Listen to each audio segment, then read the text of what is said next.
سورہ آل عمران آیت نمبر 104 اور 105۔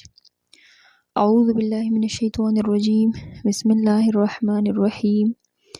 وَلْتَكُنْ اور ہونی چاہیے منکم تم میں سے امتٌ ایک ایسی جماعت یدعون بلاتی رہے وہ الی الخیر نیکی کی طرف، ویأمرون اور حکم دیا کرے بالمعروف ساتھ اچھے کاموں کا، وینہون اور منع کرے عن المنکر برے کاموں سے، وَأُولَئِکَ اور یہی لوگ ہم المفلحون وہی نجات پانے والے ہیں۔ وَلَا تَكُونُوا اور نہ ہو جاؤ تم کالذین ان لوگوں کی طرح تفرقوا جو متفرق ہوئے، واختلفوا اختلاف کرنے لگے، من بعد اس کے بعد، ما جاءہم جو آئے ان کے پاس، البینات واضح احکام، وَأُولَئِکَ اور یہی لوگ ہیں، لہم ان کے لیے عذاب عظیم بڑا۔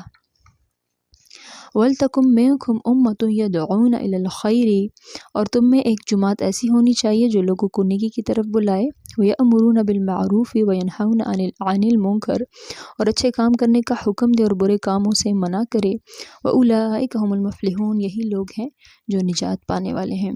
وَلَا تَكُونُوا كَالَّذِينَ تَفَرَّقُوا وَاخْتَلَفُوا اور ان لوگوں کی طرح نہ ہونا جو متفرق ہو گئے ایک دوسرے سے اختلاف کرنے لگے، من بعد ما جاءہم البینات اور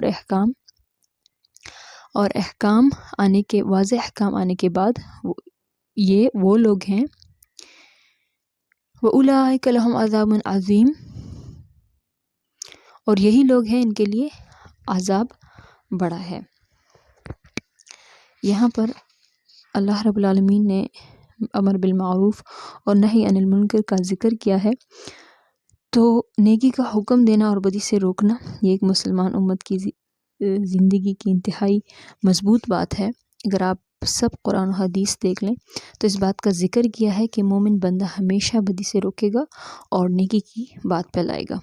اللہ فرماتا ہے مسلمان کے پاس جب اقتدار آ جائے تو نماز اور زکوٰۃ کا حکم دے گا اور پھر نیکی کا حکم دے گا۔